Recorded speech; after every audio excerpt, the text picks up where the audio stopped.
ser difundido, mucho menos por los propios diputados y senadores que la integran. Pero te decíamos, saludo a mis compañeros, ¿cómo están? ¿Cómo le va, Néstor? Buenas noches, ¿todo bien usted? Mucha actividad, Néstor, a lo largo de las últimas 72 horas. Sí. Porque desde el sábado que lo detienen a Adán Ruiz hasta aquí, tenemos mucho para contarles y lo vamos a ir contando a lo largo del programa. Adán Ruiz terminó de declarar hace un ratito nada más y hoy hubo mucha actividad en la bicameral de seguimiento de las agencias de inteligencia y en la periferia de la causa hay también mucho movimiento. De hecho, hubo un allanamiento muy importante en la tarde de hoy. Todo eso te vamos a contar a lo largo de estas 2 horas. ¿Hay un prófugo? Técnicamente, por lo menos, ¿no se lo ha encontrado alguien? No, en rigor no está prófugo porque no hay un pedido de la justicia, pero sí fue citado a declarar ante la comisión bicameral y cuando le fueron a notificar, un ex agente de inteligencia, lo fueron a notificar, dijeron, no vive más acá. ¿Cómo no vive más? Si este señor por ley de inteligencia tiene la obligación de anunciar cuándo se muda. No, mira, acá nadie nos dijo nada. Y lo están buscando desde ayer porque mañana está citado a declarar. Y atención porque es por una vía oblicua, medio, indirecta, pariente, lejano de alguien muy importante de los propios. Qué lindo se pone esto. Y qué interesante, porque hoy te vamos a contar una historia que está basada en el testimonio que dio, por supuesto, en el día de hoy, una de las agentes involucrada en toda esta organización, que hasta ahora te veníamos diciendo era una organización paralela. Veníamos hablándote de la AFI paralela, veníamos hablándote de un grupo al que incluso ellos mismos denominaban los Super Mario Bros, que parecían casi autónomos, ¿no? En determinado momento hasta llegamos a plantear, pero ¿a quién respondían?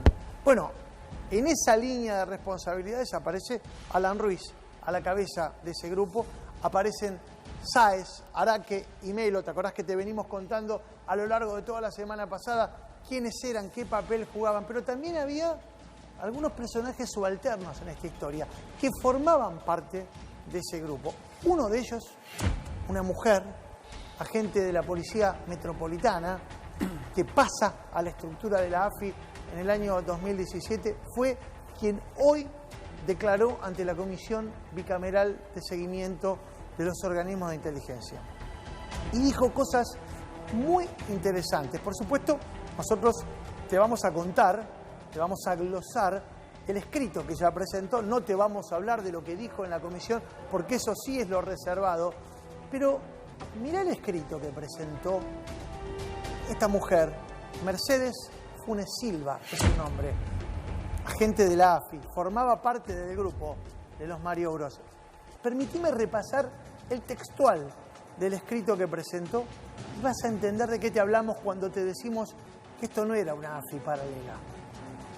Durante los años que presté servicios, dice Mercedes Funes Silva, participé de innumerables actividades vinculadas a la inteligencia criminal y en todo momento lo fueron, escuchá, en las condiciones de la función asignada por las leyes de la AFI. Lo que está diciendo Funes Silva es ni más ni menos, todo lo que yo hice fue en el marco de lo que la AFI me autorizó como tal a poder efectuar. Y ahora vas a ver cómo ella misma elabora, y esto seguramente tiene una trama judicial detrás, cómo elabora la teoría de las responsabilidades. He actuado, dice Funes Silva, de manera oficial, utilizando el arma y la credencial provista por la Policía Metropolitana, la fuerza de seguridad en la que ella estaba adscrita, desde la que él provenía y se sumaba a la estructura de la Agencia Federal de Inteligencia. Mauro, dame un segundo, sí, porque acabas de dar un dato que es central en toda esta historia, que es fundamental. Esta mujer trabajaba en la policía de la ciudad y la llevaron en comisión externa a la AFI. ¿Sabés cuándo? El 5 de enero de 2016, hacía menos de un mes que había asumido Mauricio Macri la presidencia y recién había desembarcado la nueva conducción de la AFI. Nunca, dice Funes Silva, en este escrito presentado hoy en la Bicameral de Inteligencia, nunca recibí órdenes que resultaran contrarias a la ley de inteligencia o a las normativas en general. Lo que está diciendo Funes Mori, ni más ni menos, es que ella siempre estuvo pegada o apegada a las normativas y a las órdenes que le impartían los funcionarios responsables de la Agencia Federal de Inteligencia. Y fíjate este último párrafo que vamos a destacar y que tiene que ver con esto que te estamos planteando. Dice, no, este es el que veníamos leyendo. Fíjate este último párrafo.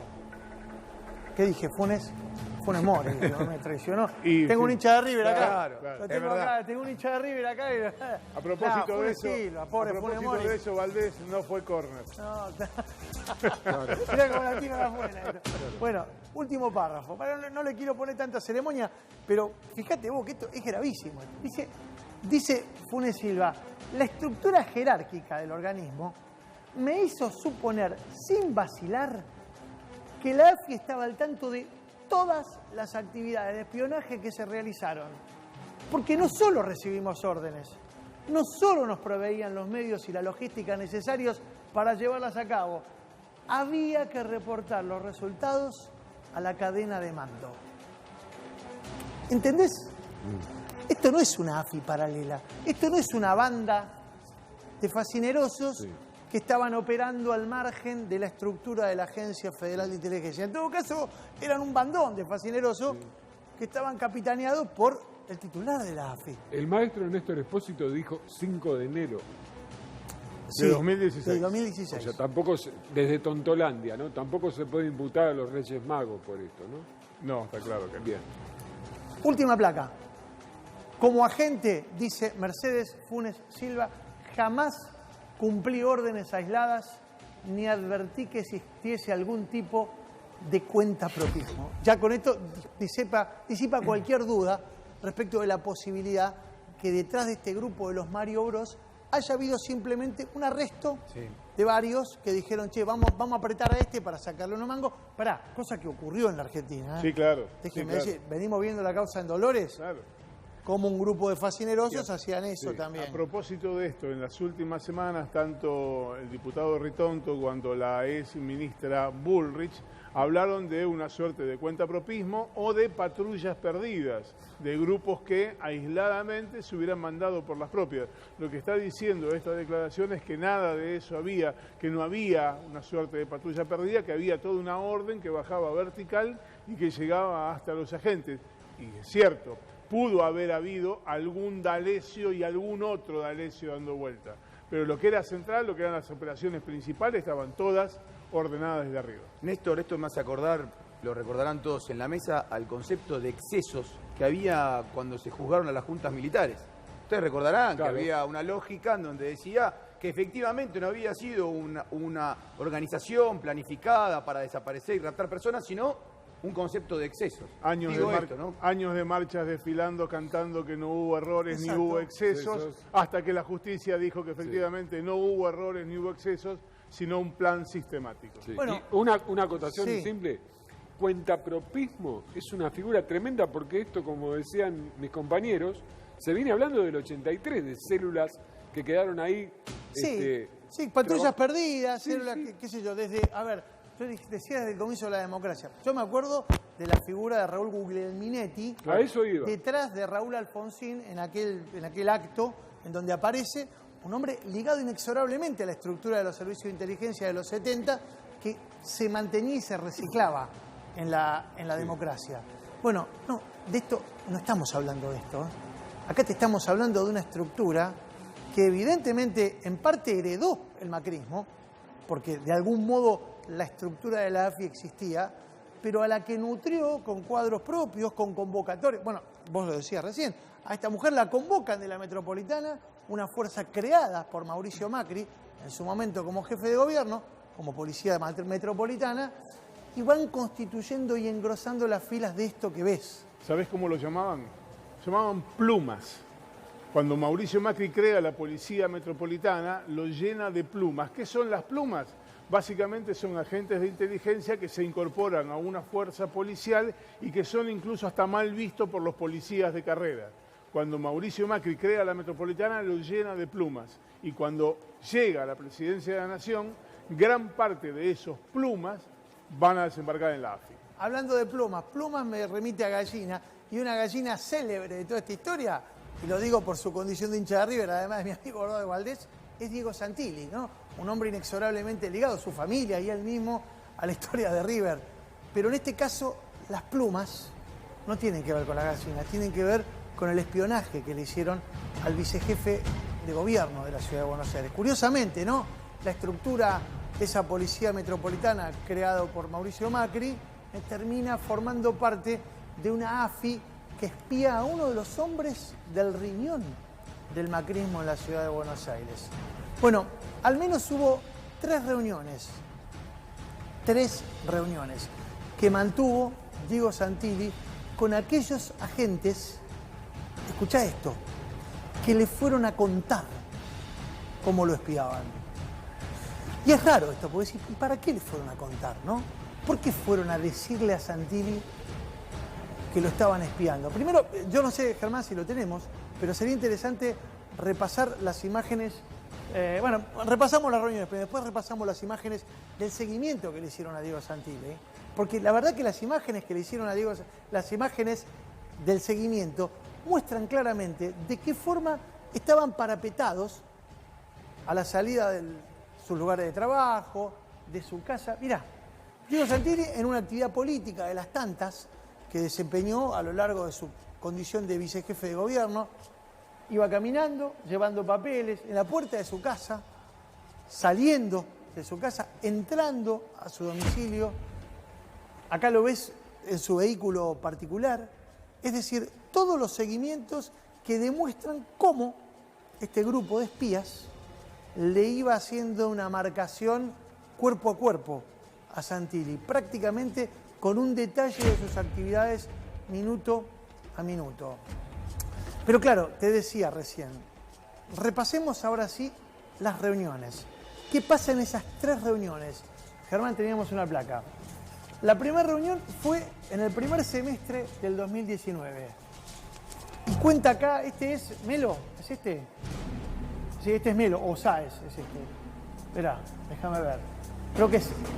Esta es la declaración de Melo. Dice, me entrevisto con el ministro Santilli, dice Melo en su declaración ante la comisión, y dice, y le explico que sabía que lo estaban siguiendo, pero que no contaba con más información.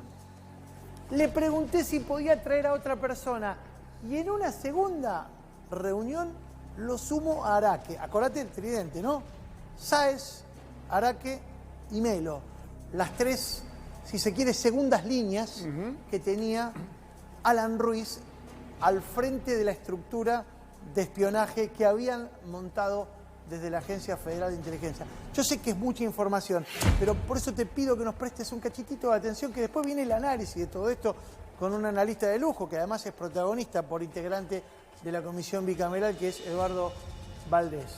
Segunda reunión. Melo dice, voy con Araque. El ministro escucha el audio, y te acordás que el otro día te pasamos un audio nosotros, en donde Alan Ruiz aparecía dando instrucciones respecto de lo que tenían que hacer y a quién debían seguir y por qué. Bueno, le hacen escuchar ese audio a Diego Santilli, y Santilli, fíjate el textual de la declaración de Melo, se queda estupefacto. Era muy grave lo que decía Ruiz en ese audio. ¿Vos te acordás? Te lo contamos. El ministro confirma por nosotros que lo estaban siguiendo. Nos dice que ya tenía conocimiento de que lo estaban siguiendo, pero que no tenía pruebas como para poder plantearlo. Y me dice, si yo lo voy a plantear a Arribas o eventualmente a Macri, me van a decir, no, es mentira. Entonces esto va a quedar solo en una conversación. A ver, ¿entendés la magnitud de esto? El vicejefe de gobierno de la Ciudad de Buenos Aires le está diciendo a tres tipos que se presentaron como espías y que le confesaron que lo estaban siguiendo. Che, si yo le digo esto arriba, van a decir que es mentira. Voy a quedar medio mal parado.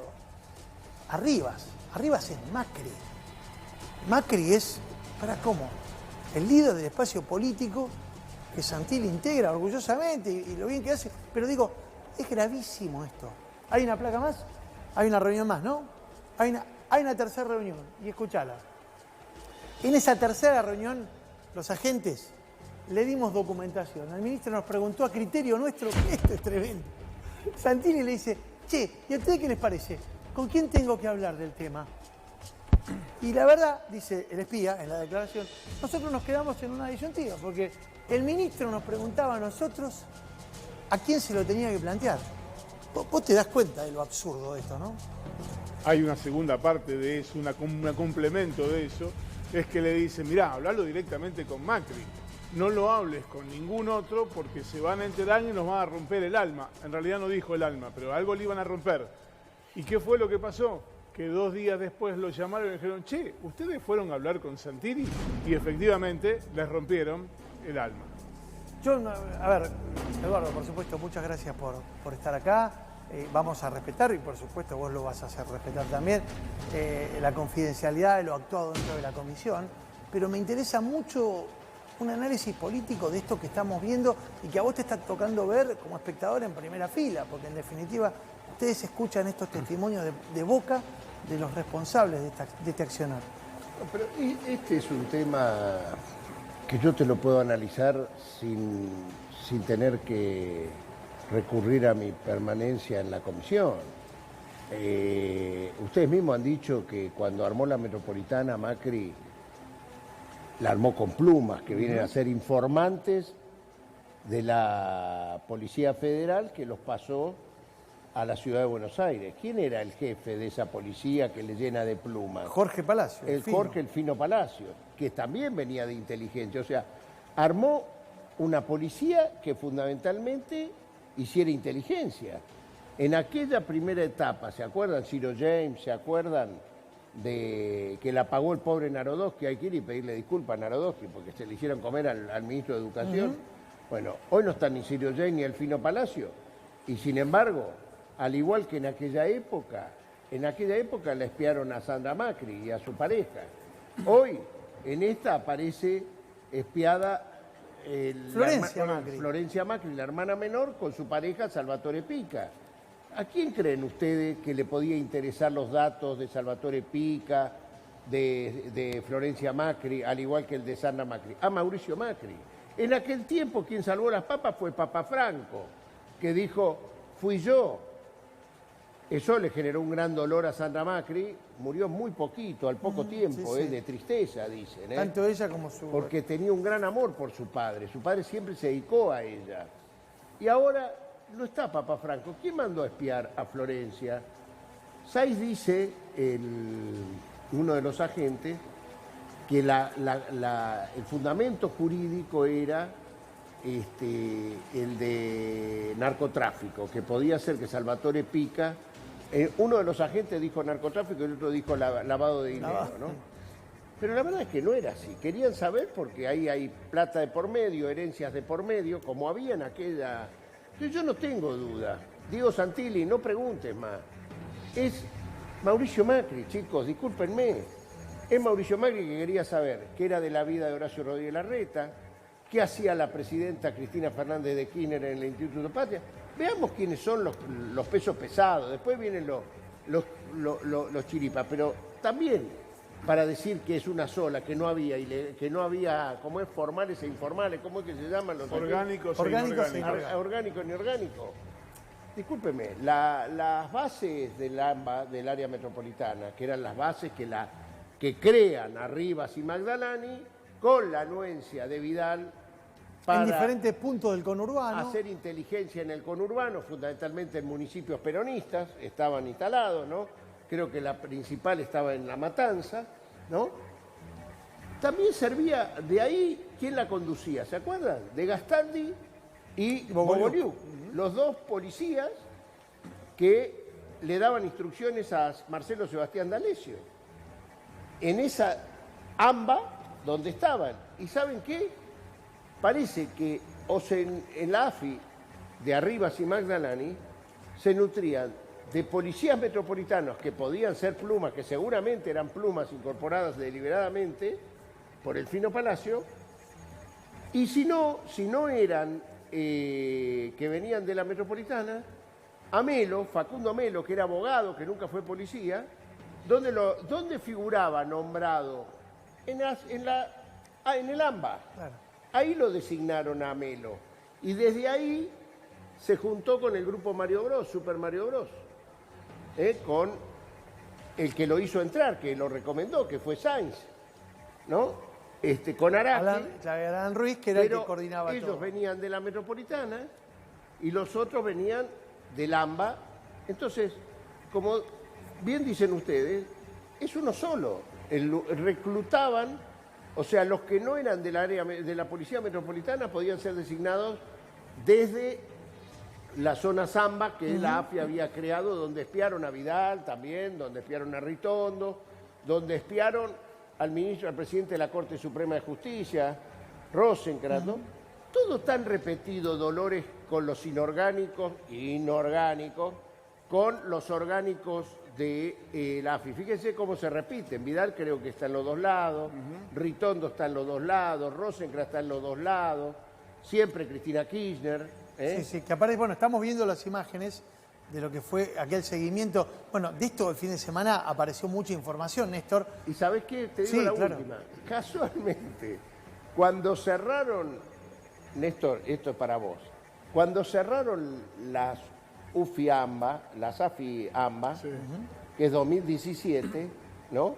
Por ahí, 2017. Sí, en rigor nunca llegaron a estar operativas. Bueno, pero no estuvieron operativas porque espiaron. Pero digo, ahí pasaron ya directamente a Alan Ruiz en el 2018, hacerlo directamente desde Alan Ruiz. Bueno, hay en todas las declaraciones, tanto en la bicameral cuanto en la causa, una coincidencia que es que la cuestión se desmadró a partir de la llegada de Alan Ruiz. No, es verdad. Se desmadró antes. ¿Quién lo trae a Alan Ruiz? Bueno, su antecesor, el que termina peleando. Diego Dalmau Pereira. Exactamente. A quien allanaron hoy en su casa de Escobar. Sí, A él era. A él. El allanado en Escobar es Diego Dalmau Pereira, que dicen algunos, yo por supuesto no lo conozco, no tengo más referencias que las que emanan de la investigación judicial, pero dicen que en determinado momento él decide excluirse. Él decide dar un paso al costado. Pero él es el que lleva a los Plumas. Por no estar de acuerdo. Cuento cómo es esa historia porque además Él lo llevó a los Plumas. está reflejado, esa historia está reflejada en el expediente. Dalmau Pereira dice que en un momento se le acercan desde la conducción, desde la AFI, y le dicen hay que empezar a espiar peronistas. Ellos estaban haciendo inteligencia criminal, le llevan una carpeta donde había prófugos, estaban caminando, le dicen no, mira, esto no nos interesa, a partir de ahora hay que empezar a perseguir peronistas. Y Dalmau Pereira dice, yo soy peronista, no me voy a prestar a esto. Tiene una pelea con la cúpula, concretamente con Arribas, y a él lo sacan de esa estructura y lo mandan a Chile. Y él recomienda como su reemplazo a Alan Ruiz. Claro. Esta es la secuencia. Esa es la versión buena de Dalmau Pereira. Bueno, exactamente. Es la que él deja es la que cuenta él. Su testimonio, ¿no? Claro, evidente. Bueno, a ver, evidentemente... ¿Usted tiene una versión mala? La cara. Dale, ahora a ver, contalo. Dalmau es el que lleva a Alan Ruiz. Sí. Es el que lleva a estos policías metropolitanas que después le van a pedir perdón a Santilli. Pero guarda, le van a pedir perdón a Santilli. No es el caso de Melo, que se había ido, pero el caso de Araque y Sainz es para que los reubique de vuelta en algún buen lugar de la metropolitana. Y bueno, de hecho todavía tienen estado policial. El contarle a Santilli lo que habían hecho no lo hicieron antes de que dejaran de...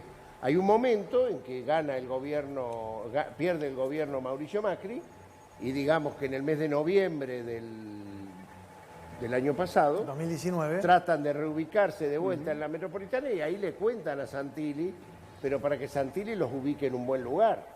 Esto es lo que pasó. Me da la sensación que eso sería lo que pasó. Primero fue Melo con Araque y después fue Sainz, que aparentemente Sainz se enoja con ellos porque no le avisaron a él que habían ido cuando le quiere contar a Santilli, Santilli le dice, ya me lo dijeron Araque.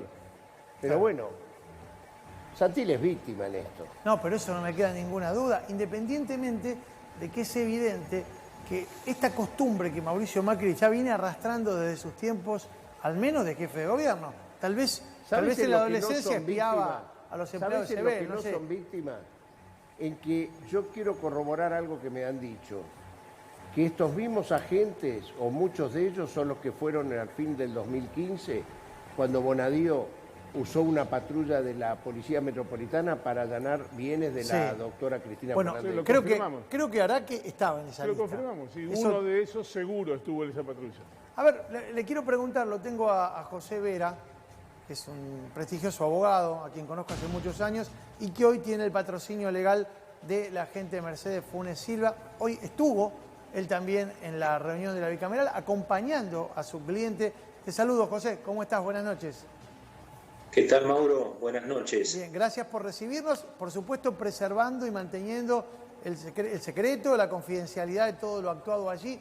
Nosotros comentábamos algo que estuve conversando contigo antes de la reunión incluso, y que tiene que ver con esto que planteó tu cliente respecto de lo que significaba la AFI en términos oficiales, y que por cierto ella no formaba parte de ninguna patrulla perdida, sino que respondía a una estructura de mandos claramente coordinada desde la agencia federal que encabezaba Gustavo Arribas. ¿Esto es así? Sí, efectivamente la situación, conforme ella lo describe, y creo que es la cuestión medular en la estrategia de defensa, es plantear la forma en que funcionaba, la metodología que había de funcionamiento en la AFI, que no había dos agencias federales de inteligencia, había una que dependía de su líder máximo, que era Gustavo Arribas, y que bajaba de acuerdo al escalafón y a las jerarquías de cada uno de los funcionarios. Y lo que plantea es que ella todo lo que había hecho no era solo cumplir órdenes, sino estar dentro de una estructura, dentro de una oficina, cumplir una función, recibir la logística, el apoyo, el tener que presentar de manera pormenorizada informes de cada actividad que se llevaba adelante. No se trata de algo en el que podría llegar a inferirse de que estaba trabajando para un grupo externo o paralelo o cuentapropista, como en algún momento se lo definió. Todo lo contrario. Independientemente de que todo apunta a suponer que tu clienta, Mercedes Funes Silva, tenía funciones subalternas o secundarias dentro de esta estructura que se había armado para espiar, ¿cuáles eran las actividades que le ordenaban efectuar y concretamente cuáles eran los informes que ella elevó? Si es que podés contarnos algo. Dentro del marco, bueno, nosotros estamos esperando, evidentemente en algún momento se va a producir la convocatoria judicial. Ella está sujeta a un proceso penal, requirió su exhibición de prisión que el juez le concedió y que la Fiscalía Federal apeló esa decisión. En algún momento entiendo que se producirá la convocatoria y es donde ella se va a explayar, que eso es hoy lo que nosotros referimos en la comisión bicameral, cuando al mediodía la recibieron y la escucharon. En ese sentido yo entiendo de que, digamos, la cuestión puntual de sus actividades estaban enmarcadas dentro del organigrama y la funcionalidad de la Agencia Federal de Inteligencia. Doctor, y en ese contexto desplegó absolutamente todas sus actividades. A propósito de esto que está diciendo, buenas noches, en algún momento ella cuenta que en los grupos de WhatsApp, que en las charlas de café que tenía con otros agentes de la AFI, empieza a circular la información extraoficial sobre operaciones ilegales. Y ella cuenta que va y habla con Alan Ruiz y le dice, che, ¿qué es lo que está pasando aquí? Y que Alan Ruiz le responde que cada una de esas operaciones tenían un fundamento, un pedido en una causa judicial en trámite. ¿Es cierto esto? Cuando se producen, digamos, una serie de órdenes vinculadas a personalidades de la política y del ámbito periodístico, efectivamente ella confronta al jefe de contrainteligencia que estaba a cargo en ese momento y le pide, o sea, le dice, mire, tengo una inquietud porque hay comentarios de que se han ordenado tareas de este tipo. Y efectivamente le dijeron de que estaban vinculadas a la investigación, alguna comisión judicial y que estaba vinculada a investigación inherente a los delitos de encubrimiento por un lado, de lavado de activos por otro y de pedofilia por otro. ¿Pedofilia? Ajá. Sí, sí. Es grave, ¿eh? A ver. Bueno. Sí. ¿Qué decía? Sí. Fíjense, claro. es muy notorio, ¿no? Cuando se ve que la que se molestaba con alguna persona o quería molestar a alguna persona, los temas de pedofilia están muy vinculados siempre a Silvia Magdalán y las acusaciones de pedofilia, de acoso sexual, ¿no? Y Arribas opera de otra manera. Si es verdad lo de Vila, fíjense cómo terminó lo de Vila, ¿no? Al que le molestaba a Vila, el subsecretario de Defensa, era Arribas.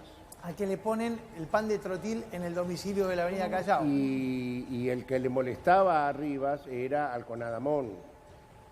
Al que le hacen un seguimiento pormenorizado que te lo mostramos la semana pasada con fotos de la casa de sus padres. Hasta ahora se sabe eso, se pueden saber otras cosas más adelante. Entonces yo lo que digo es, hay una diferencia de proceder y como dice el doctor, bueno, cuando casualmente en esa uno nota a quién manda a investigar a quién, de las dos personas de la conducción, ¿no? Sí, sí, el estilo propio, como la letra. En La Pampa, que todo significaba todo lo que querían hacer, porque tiran con un obús para resolver un tema de un pajarito, ¿eh? Porque le tiraron todo lo que le tiraron la interna con Marino.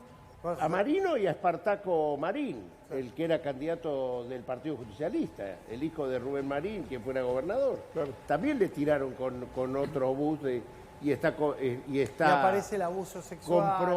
Comprobado que es la AFI. Entonces, todo era para que ganara McAllister la elección, que encima no la ganó. O sea, se dan cuenta que era personas que nunca pudieron haber estado conduciendo eso.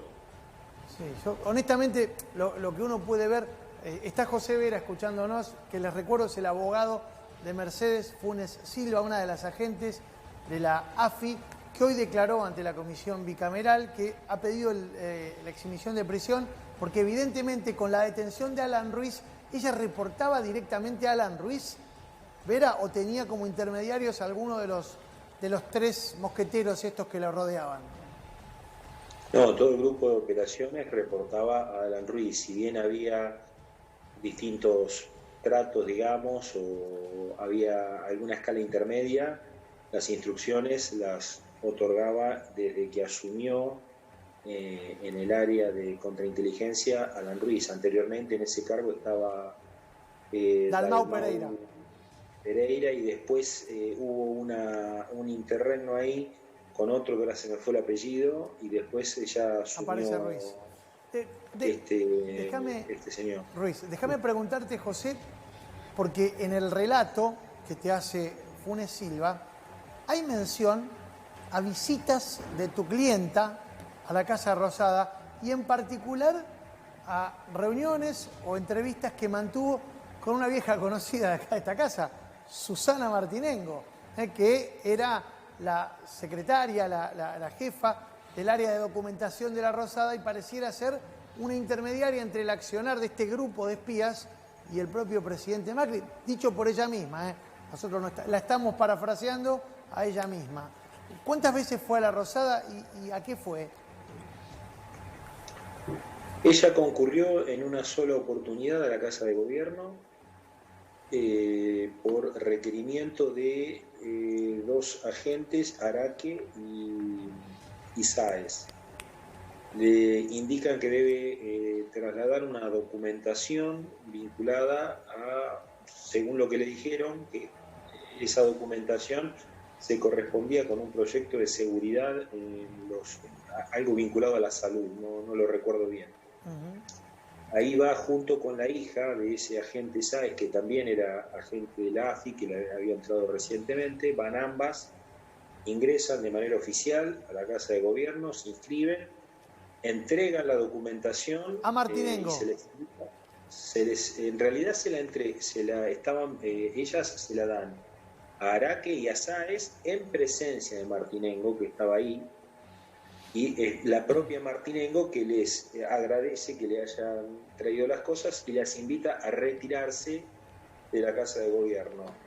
En ese momento, Araque o Sáez le dicen que esperen en la plaza, y estuvieron afuera varias horas hasta que ellos salieron y retornaron a la sede central.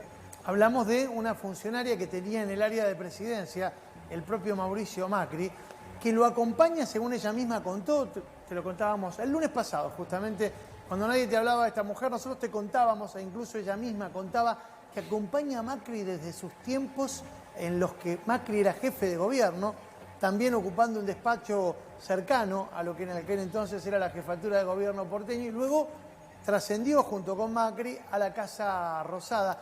Y ella misma cuenta que nada pasaba, nada que no pasara por sus manos llegaba al presidente. Todo pasaba por las manos de Susana Martinengo. ¿Vos sabías que ella fue ministra de Seguridad o secretaria de Seguridad? O sea, que tenía la especialidad en seguridad con el intendente Iboscu en San Martín, claramente. Y antes fue candidata a concejal del Modín por San Martín. Porque hay que contarlo, su esposo, su compañero de vida en aquel entonces, era un ex Carapintada que había participado, junto con Aldo Rico, de varios de los alzamientos Carapintadas en la década de los 80. Mirá cómo todo vuelve, ¿eh? Concretamente estaba en el copamiento de Aeroparque en 1988, en el segundo alzamiento Carapintada, fue un señor que se llama Jorge Pereira, y que además intentó ser candidato a intendente de San Martín por el Modín, un hombre cercano a Aldo Rico. A ver, fíjate, ¿no? Está claro que Susana Martinengo estaba ahí, no por su conocimiento, porque normalmente la oficina de documentación son las cartas que le mandan los ciudadanos al presidente y el presidente responde por esa vía. Está claro que esta mujer no estaba ahí por ese tema, sino por su conocimiento en inteligencia y en seguridad. Y hay muchas cosas que ella, me ha contado el doctor Germano concretamente, que ha sido muy importante en esta investigación, que él tiene documentación donde ella dice que le va a hacer llegar lo que recibe al presidente, que ya le ha hecho llegar vía un secretario de apellido Nieto del presidente, o sea que el material lo transmitía a Susana Martinengo. Mauro, déjame contar respecto a Susana Martinengo que surge del expediente y también de la comisión bicameral que Susana Martinengo tenía un interés especial y que trataba con algunos de los agentes por crear un sindicato de cartoneros. Y que esto que pretendía crear el sindicato de cartoneros lo hablaba y pedía el apoyo de Anita. ¿Quién es Anita? Anita es Ana Moschini, la que fue la niñera en un tiempo y finalmente terminó siendo la secretaria privada de Mauricio Macri. Tenemos en línea, no sé si es en Zoom o a través del teléfono, al doctor Sion. Hasta ahora yo no lo he escuchado. No habló nunca, es cierto, me está apuntando Germán. El doctor Sion es el abogado de Alan Ruiz. ¿Qué tal, doctor? ¿Cómo le va? Buenas noches. Sí, ¿qué tal? Buenas noches. Nos interesa primero saber sobre su defendido, su representado, en qué situación se encuentra, dónde se encuentra, en este caso detenido. ¿En dónde se encuentra detenido? Está detenido en el marco de una orden del doctor Augé, del juzgado federal criminal número 2 de Lomas de Zamora. La detención está a cargo de la PSA, que es la Policía de Seguridad Aeroportuaria. Hay que recordar que la causa que tramita en el juzgado del doctor Augé no tiene que ver con esta otra de la que venimos hablando, del doctor Vilena, pero sí tiene una conexidad. ¿Nos puede explicar cuál es la relación? Sí, efectivamente está relacionado. La imputación que le hacen a mi asistido está vinculado a lo que sería un espionaje ilegal, pero precisamente en el marco de la investigación llevada a cabo en el Instituto Patria y en el domicilio particular de la doctora Cristina Fernández de Kirchner. Néstor, hemos hablado la semana pasada del detalle acerca de este episodio, pero para los que se enganchan ahora y seguramente sería importante refrescar, ¿cuál es el hecho, Néstor?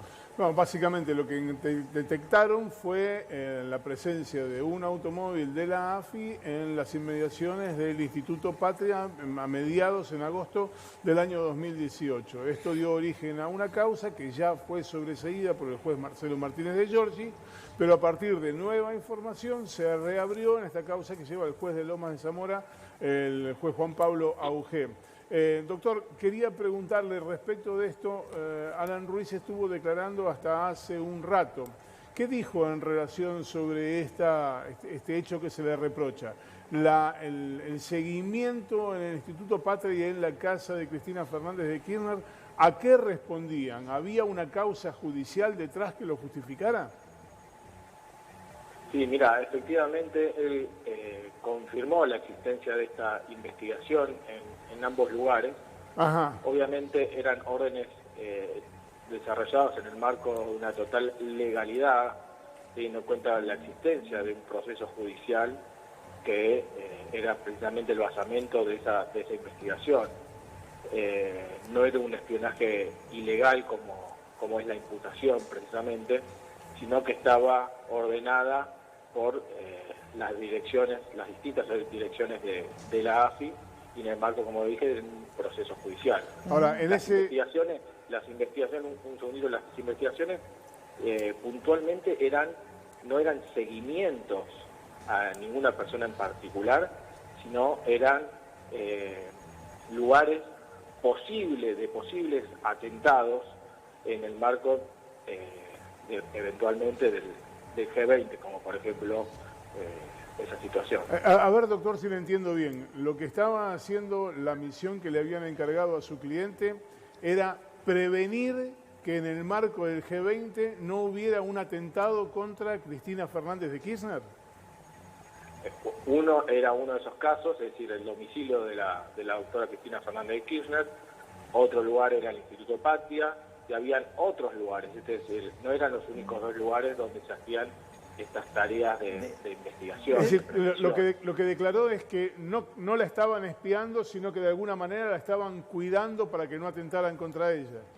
Claro, efectivamente, no había un espionaje sobre ella. Imagínense que no hacían tareas ni de seguimiento, no había infiltraciones, ya sea de parte de personas, ni infiltraciones técnicas, no había intervenciones telefónicas, no había plantaciones de micrófonos ni de videos, ni dentro de su domicilio, ni dentro del Instituto Patria. Simplemente eran seguimientos afuera del lugar, solamente con vehículos instalados fuera del Instituto Patria, en el perímetro de ese organismo y en el perímetro del domicilio particular de la doctora Cristina Fernández de Kirchner. Yo le quiero preguntar a usted, o a lo mejor a mi amigo Néstor Espósito, que tiene mucho más leído que yo y peinado que yo las declaraciones de todas estas causas, ¿de dónde salió la versión de que en realidad lo que estaban haciendo era monitorear el ingreso o el egreso de personas con bolsos? Porque si hay algo que tenía el gobierno anterior era una obsesión con la búsqueda de bolsos a los que supuestamente se habían rellenado con dinero, con dólares, pero hubo una versión que hablaba sobre que estaban haciendo eso. Yo no sé si es alguno de los espías los que en alguna de las declaraciones mencionan. Hay algún audio, creo que. Hay un audio que hacen referencia a esto. No, mi representado, el señor Ruiz, lo negó completamente la existencia de esas órdenes. No existía ninguna orden relacionada con el ingreso o el egreso de dinero, ni de bolsos, ni de documentación. Sí. Doctor, yo tengo una última pregunta por mi parte. En el contexto de esto que usted está contando, el juez Federico Villena dejó trascender que él no había ordenado ninguna tarea de estas que usted está definiendo respecto ni del Instituto Patria ni de la casa de Cristina Fernández de Kirchner. Usted nos dice que efectivamente eso existía, es decir, que hay alguien que no está diciendo por lo menos toda la verdad. Mira, efectivamente había una orden judicial. Mi cliente no tenía relación directa con la parte jurídica, simplemente él recibía las órdenes donde decían que estaban basadas en un proceso judicial. Él no tenía la orden directa del juez. Doctor, ¿y Ruiz recibía las órdenes directamente del juez o antes pasaban por algún estamento jerárquico superior en la AFI? No, por eso lo reitero, no recibía las órdenes directas del juez. Ah, ok. Sino de distintas áreas dentro de la AFI. Bien, queda claro. Primero, gracias, doctor, por su testimonio. Antes de cerrar, le quiero pedir a Vera una última reflexión. Vera es el abogado de Funes Silva, otra de las agentes que está en estos momentos siendo investigada por esta misma acción de espionaje o por varias de estas acciones de espionaje. José, ¿cómo sigue la situación de tu representada en torno a esta causa? Como reflexión, bueno, la causa sigue. Yo creo que en estas semanas van a tratar de auditar toda la prueba que han acumulado en los allanamientos, que sería muchísima, y a partir de ahí empezarán a convocar, si es que se reúnen elementos sólidos, a cada una de las personas para escucharlas en indagatoria. En lo que refiere puntualmente el trámite está de la exhibición de prisión apelada. La Cámara Federal creo que mañana va a tratar las de Melo y Araque, o Melo y Sáez, no me acuerdo, y entiendo yo que la siguiente semana o la otra tratará la de las personas que yo defiendo. Está claro. Como reflexión final, yo entiendo de que el posicionamiento de las personas que confiaron, que pidieron la representación de sus derechos, es concreta en lo que respecta a atribuir una organicidad, una funcionalidad, una escala jerárquica y un pleno conocimiento de todos los estamentos de la AFI en relación a las actividades que ella cumplió. Es lo que más claro no siguió a periodistas, no siguió a políticos, ni hizo ningún este tipo de actividades, pero sí tuvo conocimiento y sí confrontó con el director de contrainteligencia preguntándole y recibió la respuesta que dije recién. Esto creo yo que será una de las cuestiones que va a haber que aclarar llegado el momento ante el Instituto Federal. Está claro. Vera, Sion, gracias a ambos por este contacto con Solo Periodismo. Que tengan buenas noches. Chao, igualmente, buenas noches. Te pido, Eduardo, una reflexión final teniendo en cuenta todo lo que estamos contando, que yo me imagino la señora, el señor, los chicos en la casa, que los que están viendo esto, yo creo que se pierden cuando escuchan tantos nombres, tantos vericuetos dentro de una red de espionaje que queda claro, va quedando cada vez más claro, fue montada por el gobierno de Mauricio Macri. ¿Llegaremos al final? Yo lo que digo es que es la primera vez que están custodiando a una persona, en este caso Cristina Fernández de Kirchner, y no le avisaron que la estaban custodiando, ¿no? La custodiaban también que la custodiaban en el Instituto Patria con un auto extraño que cuando lo fueron a abordar los propios custodios de la presidenta quisieron escaparse y movieron tanto la limusina que ni pudieron escaparse, ¿no? Y qué generosos que son de haberla custodiado tanto a Cristina Fernández de Kirchner. No le avisó ni el juez que dictó la orden, ni le avisó el gobierno. Normalmente, claro, Alan Ruiz está diciendo, pero ¿recibía órdenes de quién? ¿De los del nivel de él? No, me parece que era más arriba, Por ¿no? eso preguntábamos si la orden la había recibido directamente del juez. El juez, hasta donde sabemos, niega que hubiera existido esa cuestión, pero bueno, Alan Ruiz no tiene por qué saber si hubo una orden firmada. Le mandan una orden, su superior jerárquico, y le tenés que hacer esto, y ahí hay medio como una obediencia de vida. Después habrá que ver si judicialmente ¿El juez era Villena, el juez que encargado del tema G20? Sí, claro. Sí, el juez era Villena. Claro, el juez federal de Loma de Zamora. Y por último... Que negó que haya sido... Claro, por eso. Sí, él no fue quien le dio la orden directamente a Alan Ruiz. Pero acá no queda claro, porque tendrá que aparecer algún actor en el medio que deba decir, no, en realidad me la dio a mí el juez y yo se la impartí a Alan Ruiz. Bueno, Una última reflexión. ¿Llegamos al final de esto? Yo creo que sí. ¿Se va a ver el ¿Sabés final qué? de este agujero Yo negro? espero que Diego Santilli, que ha sido víctima de esto, yo espero que Horacio Rodríguez Larreta, que él aceptó que entraran los Plumas allá cuando comenzaron la Policía Metropolitana con el Pío Palacio, y él terminó siendo víctima de que fue espiado, y todos los que han sido víctimas de espionaje, del espacio político que sea, preséntense en Lomas de Zamora como querellantes, preséntense en Dolores, como no lo hicieron hasta ahora, como querellantes, porque acordémonos que hoy es un deber cívico presentarse como querellante, no es que vos podés decir que no. Y más dolor me causa cuando el presidente de la Corte es el espiado doblemente y no fue ni siquiera ponerse a disposición del juez de primera instancia, que fíjense, a los dos, el tironeo para llevarla a Comodoro Pi en distintos momentos es increíble, ¿no? O sea, llevarla a Comodoro Pi es para que no se investigue nada. Y por otro lado, acordémonos de quiénes eran los que tenían que investigar los hechos que pasaban. Canicova Corral, el juez, el caso de Vila creo que lo tenía el juez Sebastián federal. Ramos. Sebastián Ramos. Sebastián Ramos. Yo hasta el día de hoy estoy esperando que el presidente de la Nación de ese entonces, de julio del 2018, Mauricio Macri, y que el ministro de Defensa, Aguad, repudien la bomba o el pan de trotil que le pusieron al subsecretario de Defensa, José Luis Vila. Hasta hoy no lo hemos escuchado. Quieren hacer creer que esto es un juego de espía. Es mentira. Le han puesto un pan de trotil mandado por alguien de muy arriba al subsecretario de Relaciones Internacionales de Defensa. Eduardo, muchas gracias. No, como gracias siempre. a usted. Y ahora nos metemos en la segunda hora, ya prácticamente de Solo Periodismo, con otro de los temas de los que nos venimos ocupando y en el que hubo muchísimas novedades en las últimas horas, reuniones incluidas y declaraciones incluidas. Me refiero al tema de Vicentín, empresa sobre la cual el gobierno tomó la decisión de intervenir.